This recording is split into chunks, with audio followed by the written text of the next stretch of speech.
Okay, good morning and welcome back to the Kabbalah of Coffee. Kabbalah on Coffee. We're learning now the Maimer, the discourse that the Rebbe said, delivered on Lag Baimer of 1951, and it opens up with the verse of the mitzvah to count the Omer on the morrow of the Shabbos, that you should, from the day that you bring the Omer offering, and from that day on, you're supposed to count 49 days.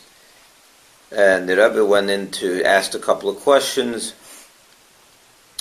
Why does it say from the Mar of the Shabbos if it really means the Mar of Pesach? So he went into a whole explanation into getting into to understand the deeper meaning of the mitzvah of counting the Omer. And he starts off by saying that the mitzvah, the Omer offering was a unique offering in that it was the only one, besides the Sota offering, that was brought with barley instead of wheat. And by the Sota, it's understood why. Because the Mishnah says, she acted in an animal way, in the way of an animal. So her offering is that of animal food, which is barley. The question is, why, by the Omer offering, on the second day of Pesach, do they bring food that is animal fodder, barley? And here the Rebbe goes into an explanation that the reason is because the whole mitzvah, the whole meaning of this mitzvah, the deeper reason for this mitzvah is because in the days of the Omer we're to elevate, purify, perfect the animal soul within the human being, within the Jew. And because it's the whole purpose of the Omer is to transform, to elevate, to perfect, to work over the animal soul, so therefore it makes sense that the material, the flour used is that of barley. And he went and explained what's this thing about the animal soul being transformed during the days of the Omer. So he starts off, quotes the pasuk in the Song of Songs, I believe it is, where it says, "You draw me."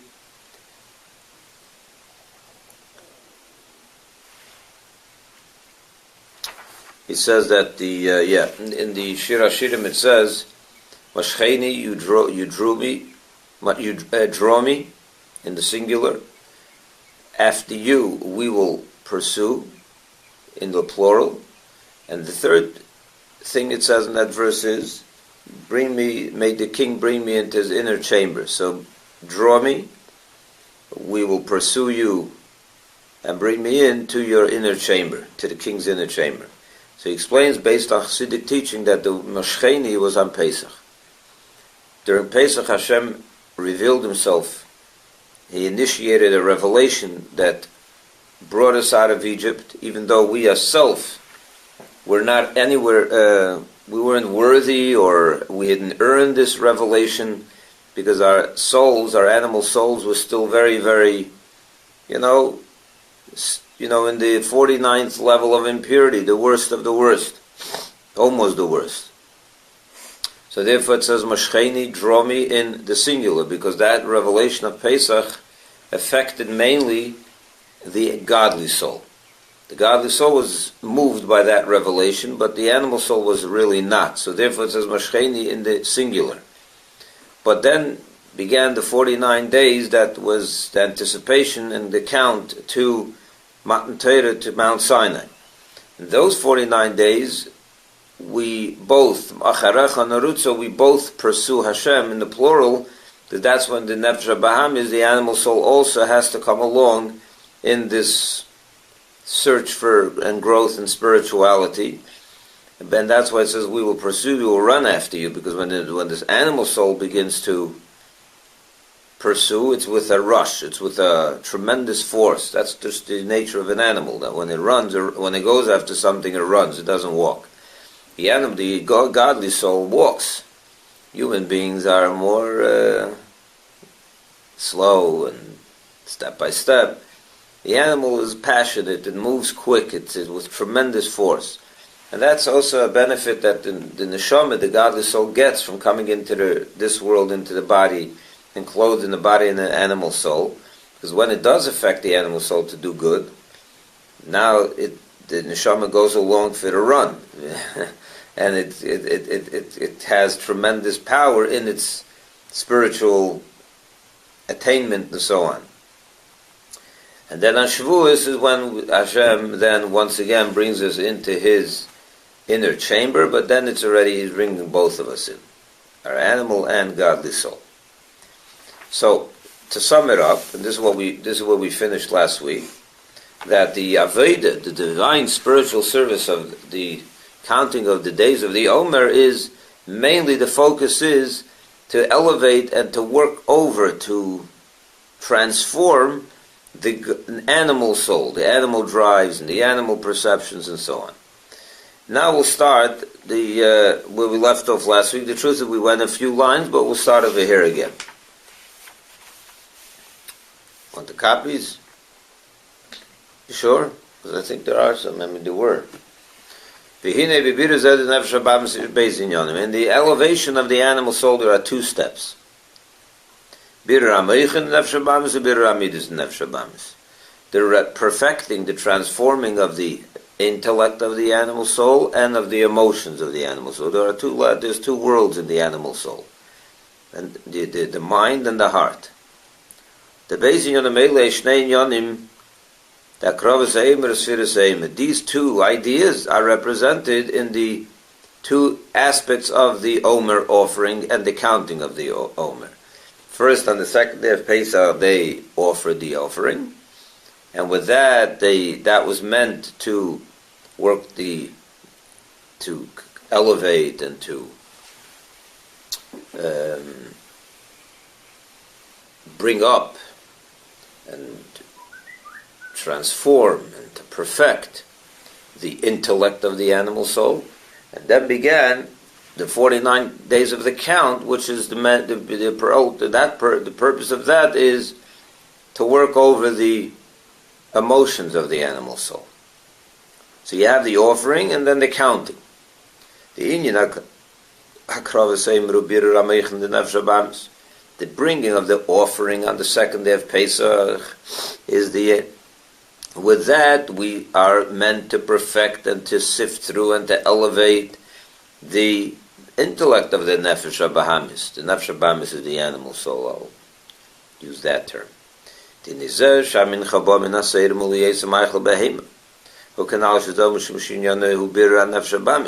said before that the reason they bring this meal offering from barley is because it's animal fodder, because here we are meant to transform and elevate the animal within.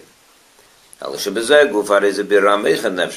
within the animal itself, it's meant to elevate the intellect of the animalistic soul.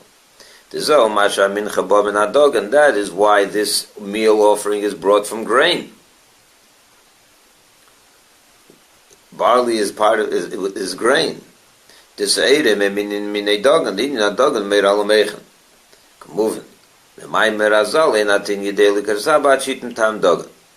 And being that, and because grain, we said, and barley comes from grain, so the reason we bring the meal offering from grain in general, within grain it's the animal fodder of grain, but grain in general is a reference to, it symbolizes the intellect. Where do we see this in the Gemara? The Gemara says something interesting, that a child, a toddler,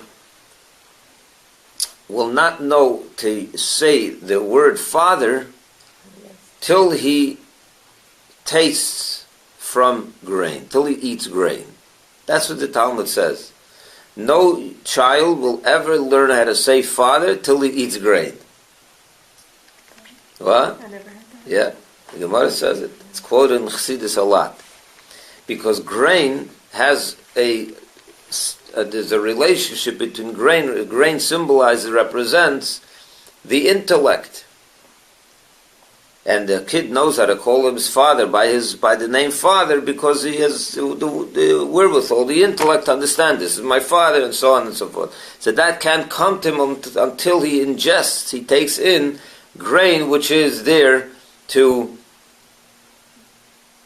I guess, to bring the intellect to another level. So grain is an intellectual. It has a relationship with the intellect. It perfects. It does something to the intellect. So here too, when you bring the grain offering on the Omer, so that's there to elevate the intellect. Now the question is which intellect? The godly intellect or the animal intellect? So within grain we bring the meal offering of barley, which is the animal fodder within grain, because the purpose of it here is to elevate the intellect of the animal soul. You understand? He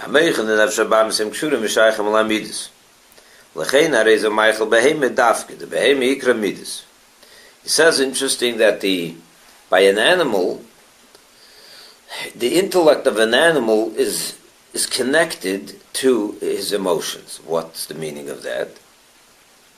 What does an animal think about? How to get what it wants. It's, the emotions are it begins with emotions, and the intellect is there to serve the emotions, really. And therefore,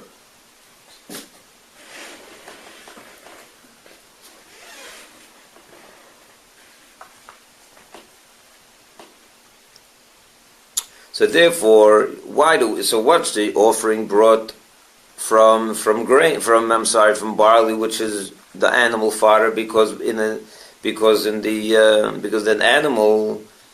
animalistic soul within us resembles an animal, and the animal is mainly emotions.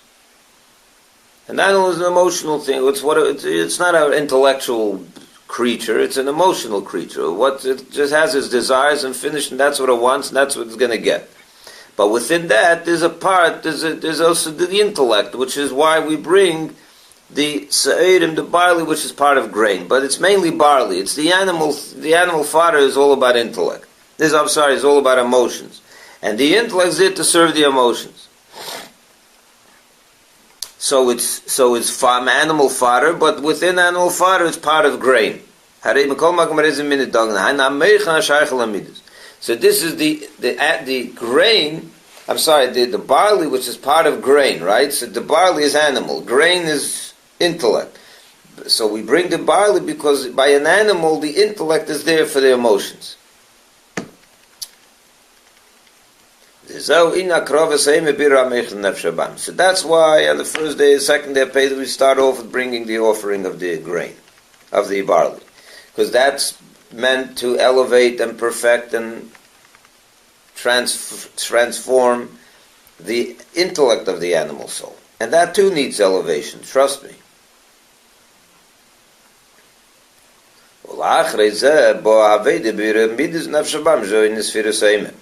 Then comes the 49-day count, the counting of the Omer, which is meant that the ultimate purpose of that is to perfect and work over the emotions of the animal soul. So the intellect of the animal soul is transformed in the beginning with the offering of the barley, which is part of grain.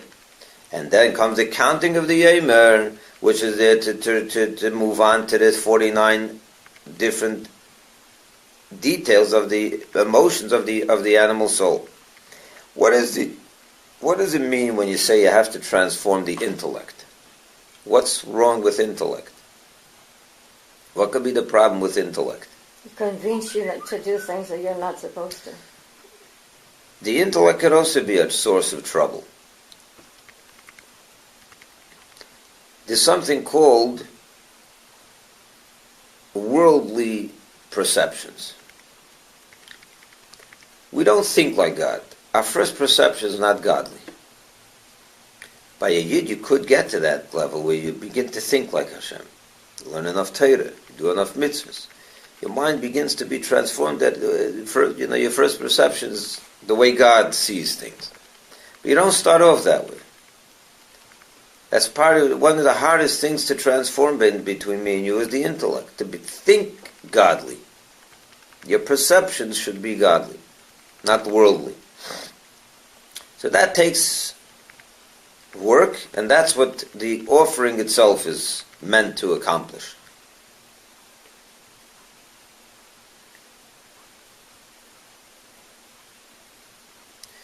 Then comes the counting of the yem, and that we get to the nitty-gritty details of the emotions, 49 details. The inyan hakravas Omer should be ramech hashayach midis ubiyem alav bilvad. Here you see an interesting thing. The transformation and the working of the intellect of the animal soul was meant to do in one day. Right? The day that they bring the offering itself. But the emotions, we will spend 49 days for that. The bringing of the Yema offering, which is the intellect meant to work the intellect of the animal soul, which the intellect of the animal is connected to the emotions, as we said before, that's on one day alone. Only the day of the 16th of Nisan. But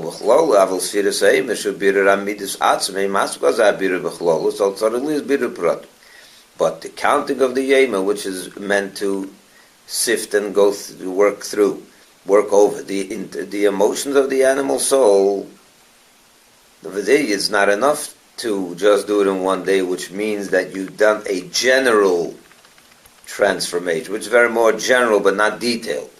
When it comes to the emotions, it's not enough to do a general workover. You need to get into the nitty-gritty details. You need a detailed transformation, every single emotion in its own. It's not even enough to transform the 7 emotions, because that you can do in 7 days, but you have to take every emotion and transform it as it is intertwined with all other 7. And there you come to the 49. And he's going to gives examples of what's the meaning of this. Because when you transform something in general, when you talk about transformation in general terms, so that is it's a more encompassing type of thing. It's not. It doesn't affect your behavior in action. It doesn't really affect the way you behave down here on earth, right? In your behavior. It doesn't affect your behavior. Maybe, you realize that you'd have a general, different kind of, perspective, but when it comes to how are you actually living your life, it doesn't really do it, if it's not going to be detailed step by step. The main thing you have to do is go step by step, one by one. That you have to do. Can't rely on other forces to do it for you.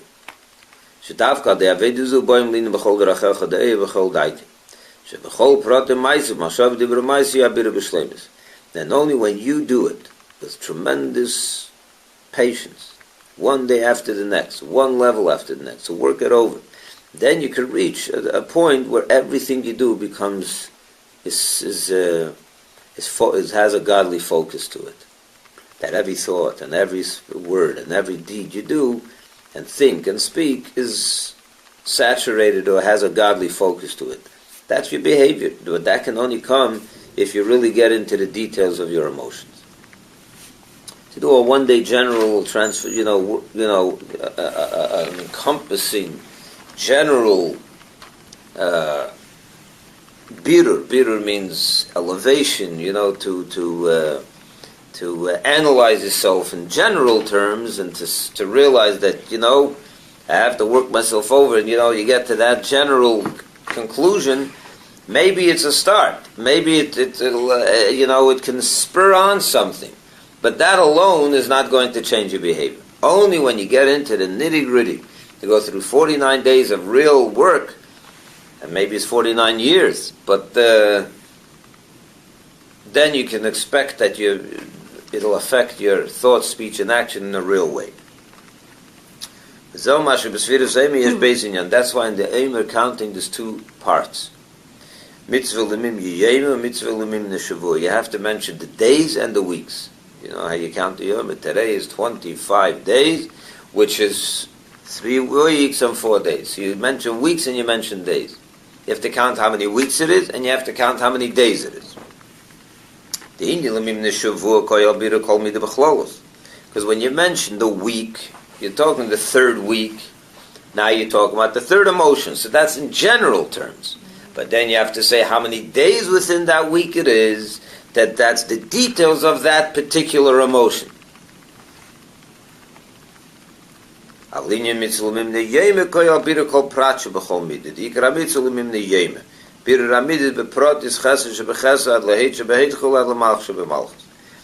The counting of the weeks symbolizes a general perfecting.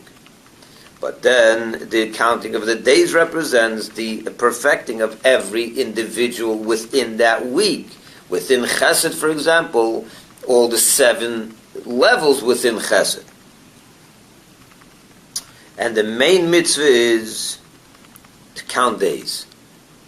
That's the main mitzvah, is to count the days. To count, in other words, to get to the detailed midas, to the detailed emotions and perfect them. The Rebbe said parenthetically, with this will explain the opinion of Rabbeinu Yerucham. And he says as follows: according to him, in today's days when there's no Beis Hamikdash, there's a difference between the counting of the days and the counting of the weeks. And he explains, there are some opinions that say even now, without the Beis Hamikdash, the mitzvah of counting the Omer is a biblical one. Other opinions hold that it's only a rabbinic mitzvah when there's no Beis Hamikdash, because we can't bring the Omer offering. This opinion says that biblically it's connected to the bringing of the offering. If you don't have the offering, you don't have the counting. It's only that the rabbi said count anyway as a, to... So those are the 2 opinions. But Rabbeinu Yerucham has a third opinion. Rabbeinu Yerucham Mechalet. By mitzvah Sfiras HaYom and Sfiras HaShavuos, he separates between the mitzvah counting days and counting weeks. Because of, and he wrote, Sfiras HaYom Migam Achshav Mitzvah Deraisa. The counting of the days even now is biblical. Ach Sfiras HaShavuos Midrabanan. But the count of weeks is only rabbinic. And now we can understand his opinion. Why? That this we can understand according to what we just said before. The ha'hefresh bein Sfiras HaYom l'Sfiras HaShavuos is the difference between counting days and counting weeks. We said before is the Sfiras HaShavuos inyanu bira klol samid the Sfiras HaYom inyanu bira kol prat prat b'chol midah. That the counting of the weeks represent a general transformation of Chesed, Gvura, Tiferes, etc., which we'll explain soon the details. But the days get into the details of each of these emotions. That's why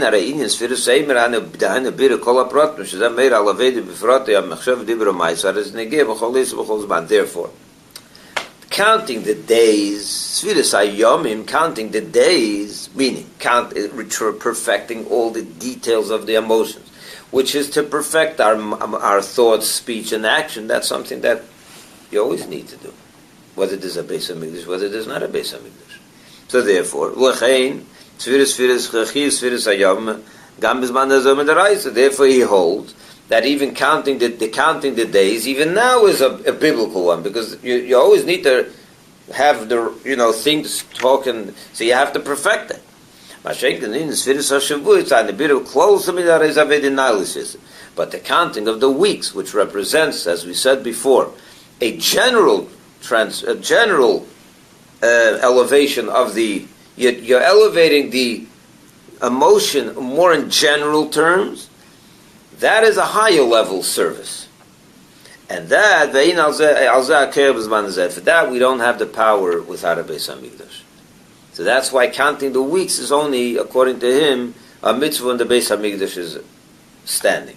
The fact that we count weeks today is only because the rabbis instituted to continue doing it. But in reality, a spiritual service of counting weeks, which represents to elevate the general midah, the general emotion of that week, that is not one that we can... In other words, what does it mean to elevate the general midah? Somehow, by transforming the midah in general terms, affects us in a powerful way. For that, you need a higher level godly closeness, and that only exists when the Beis Hamikdash is here. So, therefore, Today, when we just count, we would just count weeks without days.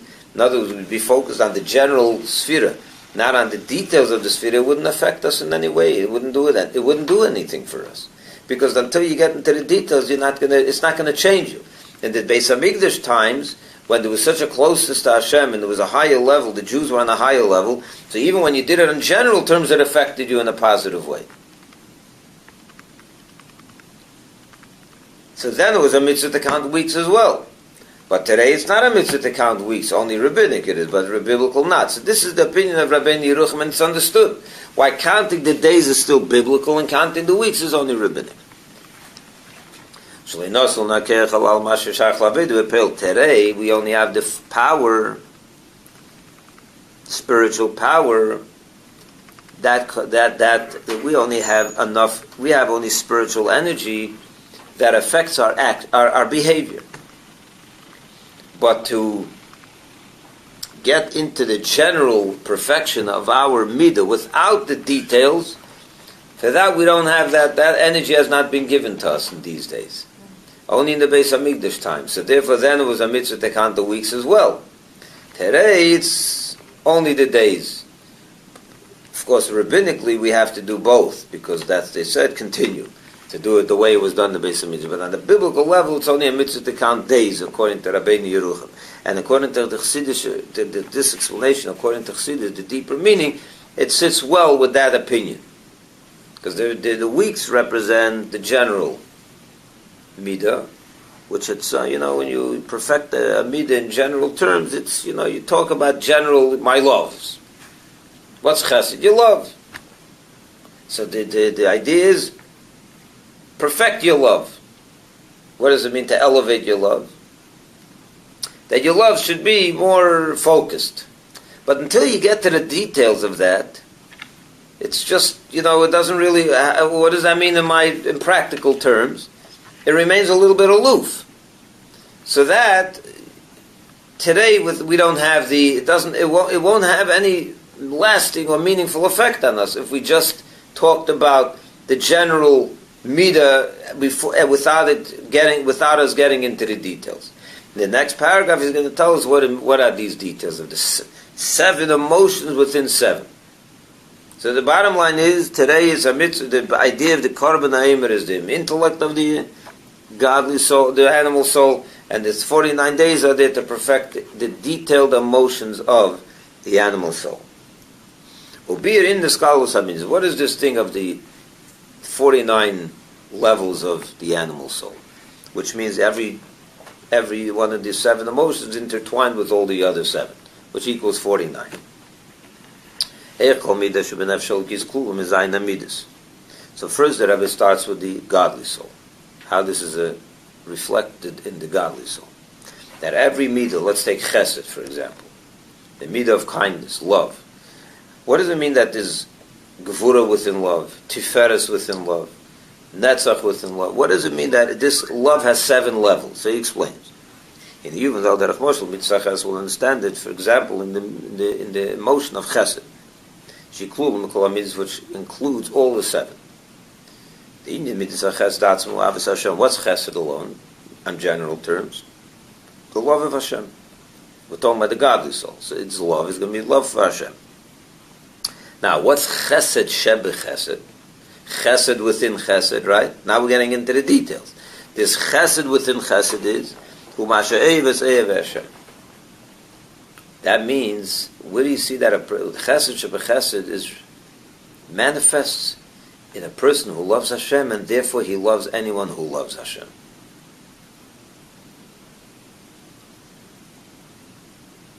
You love anything that's really connected to Hashem. You see a person that loves Hashem, you love him too.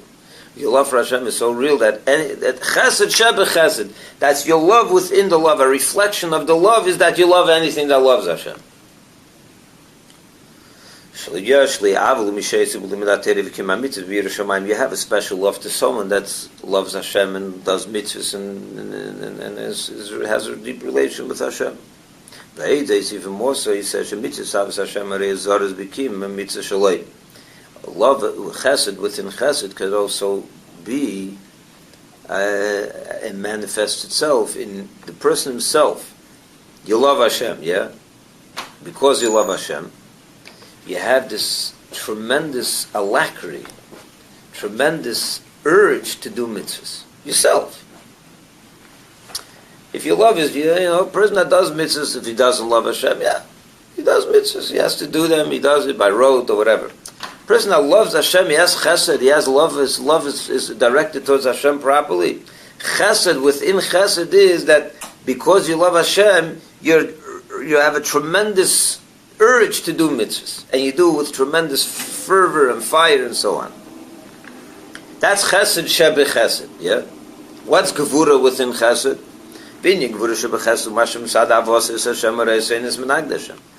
Gevura represents stern judgment, right? So because you love Hashem, you have a negative feeling towards people who don't love Hashem. That's gevura within chesed. In other words, because you have chesed, because you love Hashem, so someone that doesn't, the gevura, the stern judgment is towards someone that doesn't love Hashem. That's gevura within chesed. Tiferes shebechavinin, tiferes shebechesed. What's tiferes? The harmony between. Harmony, glory. It's more glory, yeah? Well, not even glory. You'll see soon. Hare kasha mispayir u'misyap ma'chesed. The ksherei case doesn't limit to b'slavas m'kayim mitzvah b'slavas that mispayir al yeshiv b'teir mitzvahs. It's when a person is impressed and excited. He sees a person that learns Torah and he does with a tremendous, excitement, and he does mitzvahs with excitement. You see such a person. So you're impressed. You marvel at the beauty of Torah and mitzvahs. Look what it does to a person. How it elevates that person. How far the Torah can have an effect on a person. So that impressiveness, that excitement that you have over Torah and mitzvahs, that's tiferes of chesed. Your excitement, you're impressed over Torah and mitzvahs because you love it. It's tiferes shebe chesed. So in Nikra midas, those three chesed, gevura, tiferes are the main part of every midah. Then there's the branches of the midas, which are netzach, you say the next three, and he goes through those as well. What is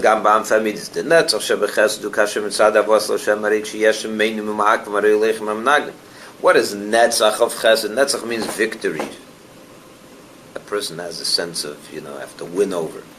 So because you love Hashem, and you want to be connected to Hashem, so any force that stops you, that gets in your way, you have the power to overcome it, to win it over. So that's netzach within chesed. So you fight with every opposer of Hashem.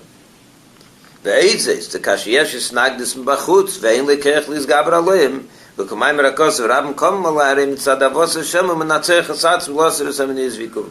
Sometimes,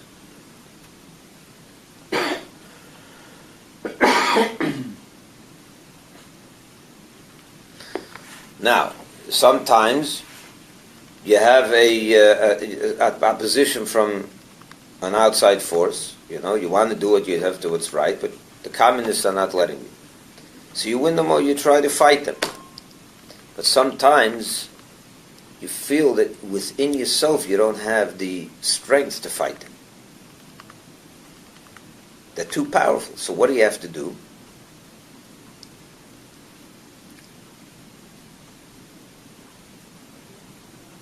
So you have to now fight within yourself.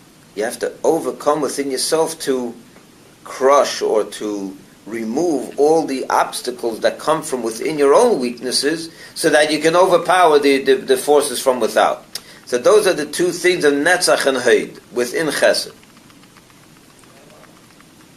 So to fight the outside forces, and sometimes you need to first fight your own side forces to be able to fight your outside forces. So that's netzach and heid within chesed. It's all you're trying to express your love to Hashem. What's the sixth midah, which is Yisaid? Yisaid represents connection to something. Sometimes a person, I love Hashem, but I don't feel, I'm not drawn, I don't feel an attraction to Torah mitzvahs. I don't have it. But because you love Hashem, he binds himself with his whole soul. He binds himself to it with his whole nefesh. Till he arouses within himself a desire for Torah mitzvahs. What happens there? You love Hashem, yeah? But it doesn't manifest itself in an attraction to do Torah mitzvahs. I know such things. It happens. What do you have to do? It is what Yesod kicks in. Your chesed is okay, but your Yesod is not. For some reason, you're not connecting it to Torah mitzvahs. So what you have to do is you have to bind yourself in that love. You have to deeply connect yourself to the love that you have, till it affects that you should have an attraction for what Hashem wants. So it's the binding and the connection. Sometimes you lack it, you have to work on it. In your malchus shebechesed, then the last midah of chesed is malchus.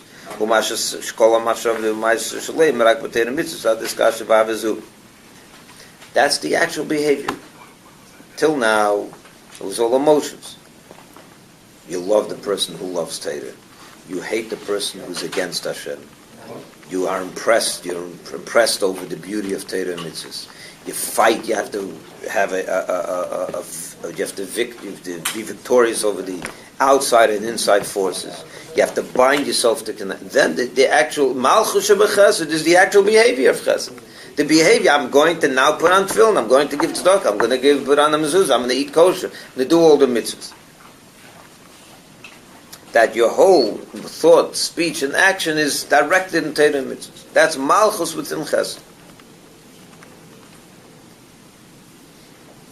In other words, the manifestation of that love, which is in the action of that love. Like when you love your spouse. So you love everyone that loves your spouse. You hate anyone that hates your spouse. You're impressed with your spouse.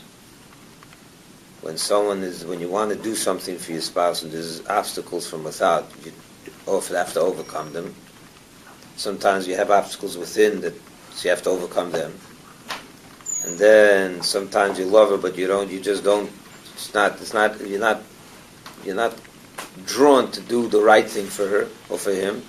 So you have to bind yourself in that love. And then there's the actual going to the jewelry store and buying a gift. To actually go and do it. So the same thing over here. Those are the 7 levels within chesed. Just the way it is in the midah of chesed, which it has all 7 within chesed. You have that in Gevura, you have that in Tiferes, in Gevura you have all 7. Every emotion is intertwined with all 7. And that's what we go through the 7 weeks. The way it is in the nefesh halikis, it's in the same way it is in the animal soul. It has its loves, and it has exact parallel in it. And we'll learn that he continues that.